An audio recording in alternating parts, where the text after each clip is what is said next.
CBI छापे पर तेजस्वी यादव का देखिए बयान सामने आ गया है। क्या कहा है? छापे पर मैं सदन में जवाब दूंगा जो कुछ हुआ है। ये डिप्टी सीएम की तरफ से ये जो बयान है वो भी अब सामने आ गया। तेजस्वी यादव ये बोल रहे हैं कि सीबीआई की तरफ से जो छापेमारी है इस पर मैं जो भी बोलूंगा वो सदन के अंदर जवाब दूंगा। क्या कहा है एक बार आप सुन लीजिए, फिर अपने मेहमानों का रुख करेंगे।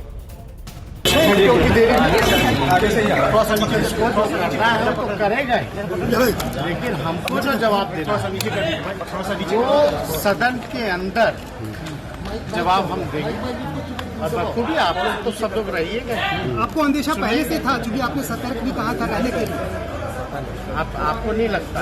अब आज ही मत टारगेट किया जा रहा है, तेजस्वी जी टारगेट किया जा रहा है। तेजस्वी जी क्या लगता है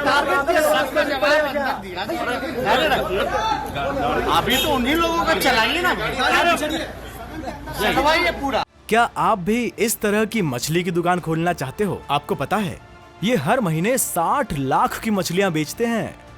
आपको भी करना है तो देरी किस बात की? फ्रीडम ऐप को अभी डाउनलोड कीजिए। क्या आपका भी मौका आएगा अभी?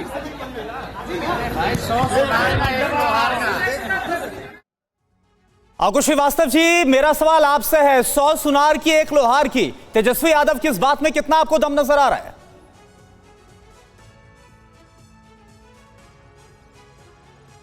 अंकुश श्रीवास्तव जी आवाज आ रही है?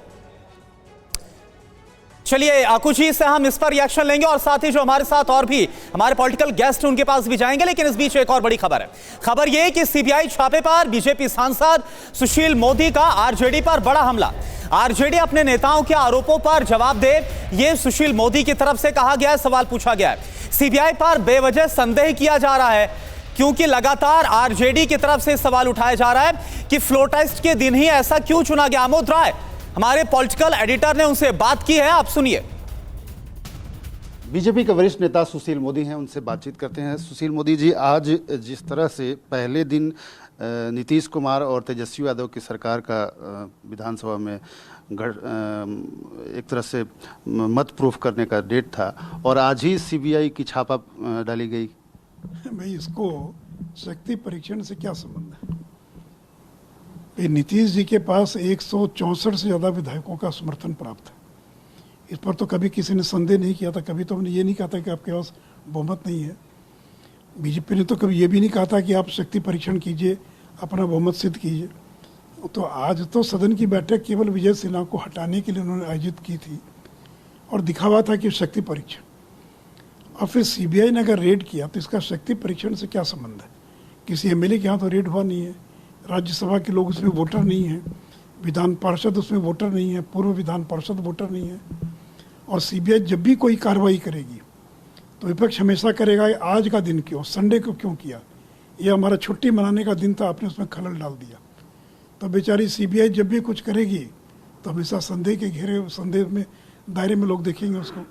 लेकिन उनको तो जवाब देना चाहिए कि जिन आरोपों पर आपके यहाँ रेड हुई है या इसके पहले भी रेड हुई है, उन आरोपों के बारे में उनको स्पष्टीकरण देना चाहिए। और देखिए, जब 2017 में गठबंधन टूटा उस समय नीतीश जी ने यही कहा था तेजस्वी यादव को कि सीबीआई ने जो आरोप लगाए उसका आप जवाब नहीं दे पाए, इसलिए हम गठबंधन तोड़ रहे हैं। तो नीतीश जी क्या 5 साल बाद उन्होंने जवाब दे दिया, फिर आपने उन्हीं से हाथ मिला लिया, बीजेपी को धोखा दे दिया और चले गए आप उनके साथ। तो इसलिए देखिए, इसका इन चीज़ों से संबंध नहीं है। जो आरोप हैं उनका जवाब इनको देना चाहिए। तेजस्वी यादव कह रहे हैं कि इन सारे मुद्दों पर हम बाहर कुछ बात नहीं करेंगे, विधानसभा के अंदर बोलेंगे। जो रेलवे में नौकरी देने के एवज में जमीन लेने का जो आरोप है उन पर, उसके बारे में आज भीतर क्या बोलते हैं तब उस पर रिएक्ट करेंगे। अभी तक तो उसके बारे में कुछ नहीं कहा। सीबीआई ने तो कोई सदन के भीतर जाकर इन पर आरोप पत्र दाखिल नहीं किया, FIR दर्ज नहीं किया है। तो जहाँ दें जवाब, हम तो जवाब जानना चाहते हैं, ये जवाब दें। और सीबीआई ने तो पुख्ता प्रमाण के साथ, ये हृदयानंद चौधरी कौन है जिसको गिरफ्तार किया गया, जिसने करोड़ों की अपनी ज़मीन गिफ्ट कर दिया और इनकी एक बहन के नाम। तो आखिर कोई एक चतुर्वर्गीय कर्मचारी करोड़ों की ज़मीन किसी को गिफ्ट क्यों करेगा? या तो बाप अपने बेटा बेटी को ज़मीन लिखता ही नहीं और दूसरे के बेटा बेटी को कोई ज़मीन लिख देगा। तो इसका कोई जवाब है उनके पास क्या? अकुश श्रीवास्तव जी हमारे साथ मौजूद हैं। अकुश श्रीवास्तव जी, ये जो छापेमारी हो रही है, अभी अभी 7 आए हैं आरजेडी और जेडीयू। पहले भी जब 7 आए थे तो फिर अलग हुए थे उन आरोपों को लेकर जो नीतीश कुमार ने कहा था कि जिन पर आकर सफाई दे दें तेजस्वी यादव।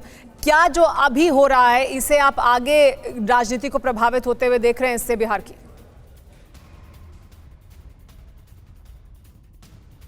कि इस पे कोई राजनीति प्रभावित होगी। राजनीति अब इतनी नैतिक स्तर पर गिर गई है कि सब लोग बड़े गर्व से सीना करके कह रहे हैं कि मैं विधानसभा में जवाब दूंगा। दूसरा कह रहा है छत से कि मैं साहब बिल्कुल फंसाया गया हूँ, हथकड़ी पड़ने वाली है। तो वो कोई सब चीजें पॉलिटिकल बताई जा रही हैं और इससे ये साबित होता है कि देश की राजनीति का नैतिक स्तर कितना गिर चुका है। और जब ये लगभग पक्का हो गया है कि जमीन के बदले नौकरी दी जाने वाली बात हुई है और उसके सबूत बहुत सारे पुख्ता मिल रहे हैं, सीबीआई कब तय करेगी, क्या तय करेगी? एक तो आम आदमी को यही नहीं समझ में आता है कि सीबीआई छापा कब मारती है। रिपोर्ट दर्ज होती है, साल भर 5 साल छापा किसी और दिन कैसे भी मारा जाता है। तब तक क्या आपके लिए आम आदमी की प्रिय मातेश्वरी आप आइए और हमारे यहाँ स्वागत कीजिए, हमारे यहाँ आपका स्वागत है। तो जो लोग कहते हैं कि साहब अरे कब आना होगा करके आएंगे, बिना नोटिस के ही आएंगे, ये इस स्तर पर गिर चुका है मामला। जी ठीक है अकुश जी, आपके पास फिर से आएंगे। कई सारे सवाल है जो कि आज जो रेड की कार्रवाई हुई है इसको लेकर खड़े हो रहे हैं। क्या आप भी इस तरह की मछली की दुकान खोलना चाहते हो? आपको पता है ये हर महीने 60 लाख की मछलियां बेचते हैं। आपको भी करना है तो देरी किस बात की? फ्रीडम ऐप को अभी डाउनलोड कीजिए।